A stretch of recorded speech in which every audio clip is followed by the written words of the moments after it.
Ready for some sun? Today, we're diving into why Cartagena beats every other destination in Colombia, an article one of you suggested. We're about to unpack why this city is seriously being called, get this, the queen of the Colombian coast. And to help us navigate this whole thing, we've got a travel expert with us who really knows their stuff when it comes to South America. Welcome to the deep dive.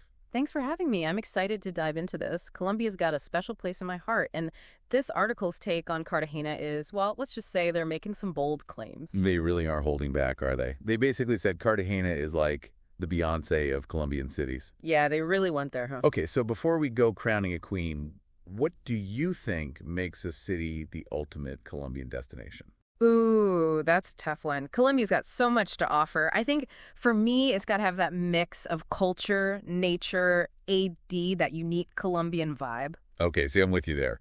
And this article claims Cartagena's got it all. Beaches, history, nightlife, food.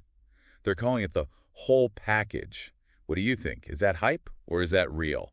I'm leaning towards real, actually. Cartagena does a great job at being super accessible, especially compared to some other spots in Colombia. Right. Like you can be wandering through these centuries-old streets and be on a beach with a coconut drink in like no time. Exactly. And it's shockingly affordable, too. We're talking good food, good accommodations, and unique experiences, all without, breaking the bank. All right, so speaking of those centuries-old streets, can we talk about Cartagena's history for a second? I mean, this city was founded in 1533. Imagine all those stories. Right. You can really feel that history when you're there. It's in the walls, it's in the food, it's even in the music. And the walled city, which this article mentions, that's like stepping right back in time. They called it a UNESCO World Heritage Site. I mean, that's a big deal, right? Absolutely. It's basically these huge centuries-old walls that used to protect the city from pirates. Pirates, can you imagine? Now it's all like a gorgeous backdrop for, Instagram and everything. Totally. It's like 1 minute you're picturing pirates battling it out, and the next you're snapping a selfie with a mojito. Only in Cartagena, right. But, okay, let's get real for a sec. This article also raves about Cartagena's beaches, going as far as comparing them to San Andres. So the question is, are we talking paradise level, or is that pushing it? It's a tough call, honestly. Both have those beautiful clear waters and soft sand, but they've got different vibes. Okay, so break it down for us. What's the vibe like in Cartagena versus, say, San Andres? San Andres has that really laid-back, almost deserted island feel, If you really want to disconnect, that's the place. Cartagena's got more going on. The beaches are still gorgeous, don't get me wrong, but there's a little more hustle and bustle, more energy. More of a party scene, maybe? You could say that. Plus, Cartagena's got those Rosario Islands. It's like a quick boat trip, and bam, you're in another world. Crystal clear water, amazing snorkeling. It's hard to beat. So you're saying you get more variety with Cartagena, plus you save on that extra flight to San Andres. Exactly. And let's be real, that affordability factor is a big deal for a lot of travelers. The article even mentioned how Cartagena's got way more budget-friendly accommodation options compared to San Andres. Speaking of which, let's dish about those options. Yeah. They mentioned everything from hostels to like those super fancy boutique hotels and those old colonial buildings. Well, absolutely. And the price difference is wild. You can snag a room in a beautiful boutique hotel in Cartagena for like under $100 a night. Try doing that in San Andres. No way. Seriously, Right. That's a steal. All right, so we've covered beaches, we've covered history. Can we talk about the part of the article I was most excited about? Let me guess. The food. Ding, ding, ding. They had me at arepa de huevo. And the best part, it sounds like you don't need a celebrity chef's salary to enjoy it. They even kind of threw some shade at Bogota's Michelin-starred nonsense. Yeah, they did not hold back. But honestly, they have a point. Bogota's known for its fancy gourmet scene, which is cool if you're into that. But Cartagena, it's all about that authentic, flavorful, and most importantly, affordable food scene. So more about the experience than just the food itself. Totally. Picture this. You're wandering through a local market, the smells are amazing, everyone's chatting and bargaining, and then you see it. A street vendor cooking up fresh arepa de huevo right there. Stop. You're making me hungry. And the best part, it'll probably cost you like $2. That's dangerous for my wallet. Or if you want something a little more formal, you can duck into one of those family-run restaurants tucked away on a side street.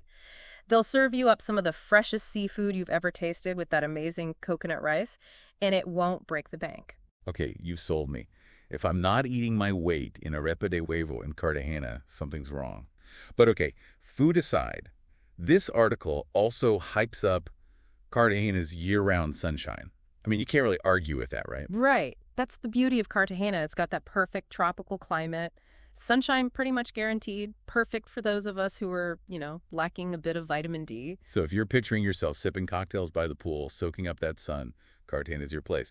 But hold on, this article also mentions a volcano. Oh, yeah. They weren't kidding about that. Just a short trip from the city, you've got the Totumo mud volcano. Okay, so what is that exactly?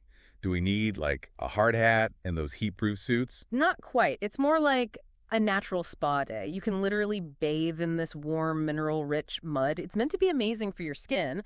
And, of course, it makes for amazing pictures. Of course. Gotta get that Instagram shot right. Okay, so we've got relaxation, we've got adventure. But what about safety?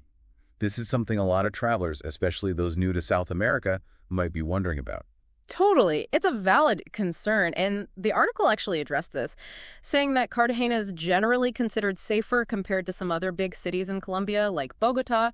But like always, it's good to be aware, right? So you're saying it's relatively safe, but don't go throwing caution to the wind. Right, exactly. Like I wouldn't be walking around flashing a bunch of cash or anything. Okay, good to know. Common sense is key, no matter where you go. Totally. But the article is right. Cartagena's got a pretty good reputation when it comes to safety, especially in those touristy areas. You'll see a good amount of police presence. That's always reassuring, right? So it sounds like Cartagena's kind of ticking all the boxes here. History, check. Beaches, double check. Oh, did I mention the food? Plus, they've got that sunshine, that energy, and that extra bit of safety. This article might have actually convinced me. Right. It does sound pretty tempting. Okay, so after diving into all of this, the big question is, would you add Cartagena to your Colombia list? Honestly, I think I might have to. That walled city, that food. I'm ready to book a flight. What about you? What's speaking to you most? It's so hard to choose. I'm a sucker for anything historical, so that walled city is calling my name. But those beaches, come on. I know, right? It's almost like they've taken everything amazing about Colombia and just like condensed it into one city. All right, you've convinced me. Cartagena it is. So for our listeners out there, if you're looking for that perfect blend of, well, everything, it seems like Cartagena might be your next adventure. Time to brush up on your Spanish and pack your bags. Until next time, keep exploring and keep diving deep.